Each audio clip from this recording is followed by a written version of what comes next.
So the question that everybody asks when they're new to photography is what sort of camera I should buy. Now there's all sorts. There's Canon, there's Nikon, which seem to be the two biggest players in the industry. Sony, Pentax, Olympus, I still think does some things. And it's they're all going to do something different, but it's going to boil down to personal preference. Most people will shoot Nikon and Canon. I shoot Canon. However, I've met a photojournalist who primarily shoots with Olympus, 12 megapixel or maybe up to 16 megapixel DSLR, and he loves it. He says it's fantastic. The only downside that he has with it is lens availability, and that's something to keep in mind when shopping around for a DSLR. So one of the biggest things that people fixate right at the beginning is on megapixels, and that isn't necessarily that important these days. People were shooting for years with 12 megapixels, and they were blowing up big, huge prints, and they were doing fine. Nowadays we've got 36 megapixels, I think, for the D800. A lot of them are 24 megapixels, the lower end consumer ones. My 5D Mark III is 22 megapixels. I mean, that stuff, that's all gravy. It's, for the average person, that's more than we possibly need. I think the D4 is 16 megapixels, the 1DX is 18, so don't worry about megapixels. That should be the last thing on your list. The benefit to them nowadays, though, is if you want to go into post-processing, you can get really deep into the file and do some fine-tuning. But as far as size of prints are going, I mean, how many of you are realistically going to be printing 40 by 60 inch prints? You got to ask yourself that. Something that I would look at, and that I have, is ISO performance. Now, not just how high the ISO goes, but the cleanliness of the image at higher ISOs. If you're going to do a lot of low light shooting, that's going to be important to you. Frames per second. Do you plan on doing a lot of action, some sports, fast moving stuff, get a lot of frames? You might want to look into that.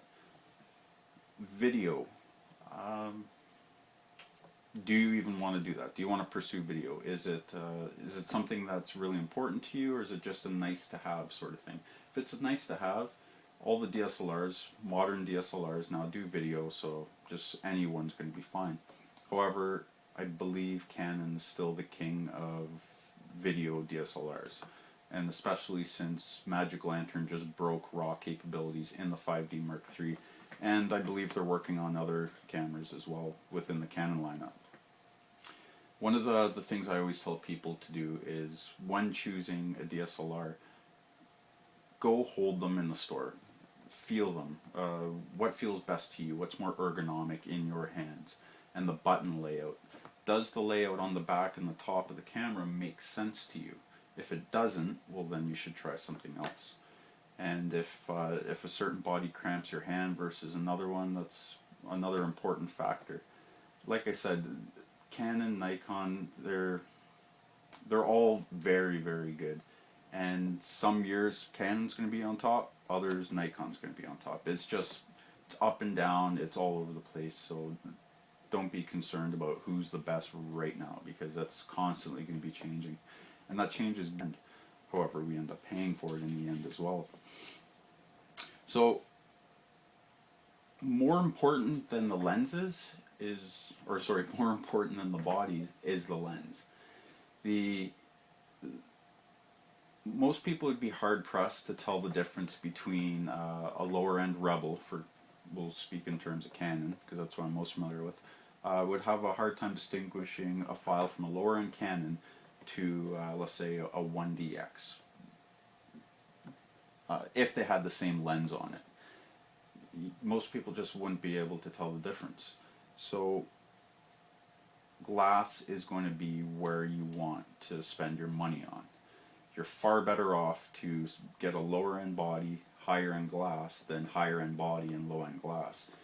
Digital Rev Television on YouTube had done a test. I think it was a Canon 1D versus one of their lower end Rebels, and they put bad glass on the 1D, good glass on the Rebel, and the Rebel was the clear winner.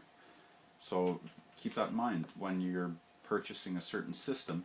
is, do they have the lenses that you want to get eventually? It's all going to happen over time. When you go into these stores, beware of the salespeople. If you go into the big box stores like Best Buy or Future Shop or what have you, and I'm sorry if I offend anybody who may be a camera employee at Best Buy or whatever, but most of the time they don't know what they're talking about. They're going to give you the spiel of crap, and 9 times out of 10 it means nothing. So tell them that you're okay, that you're going to look yourself, handle them, play with them, look at them. Don't listen to the nonsense that they say. Occasionally you will get somebody who is knowledgeable, but I haven't run into to very many of them. You're better off just to do your research yourself online. Internet is a valuable resource, and then go touch the camera bodies themselves. At camera stores, I've heard, I don't know from personal experience, that the employees of these camera stores get bonuses for selling certain brands at certain points, right? So one month they may get a bonus for selling Canon cameras, another month they might get a bonus for selling Nikons. So keep that in mind when you're asking for recommendations. Again, do your own research before getting there, and then figure it out yourself. It's the best way to go about it. Another place that I have found a lot of information from is a website called www.imaging-resource.com. I'll put a link in the description box below. But you can actually get raw files or view raw files from every camera, the main cameras out these days, and you can look at them with various ISOs from 100 to 12,800, depending on which system it is.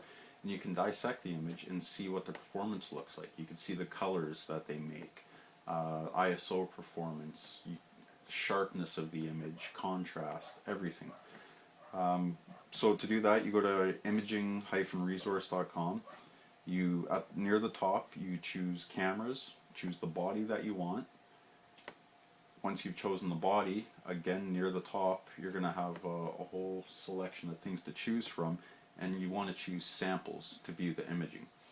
And again, it'll have all sorts of raw files to look at, and then you can see what these cameras produce yourself, rather than just listening to the faceless people on the internet forums who may or may not know what they're talking about. I may or may not know what I'm talking about either, but you can find out for yourself on this website. Very, very valuable. So keep all that in mind when looking for a new system. It's all going to boil down to you at the end of the day. You're going to be the one creating these images, not necessarily your camera. The camera is just a tool, and good images come from up here. So with that in mind, take care, and we'll see you next time.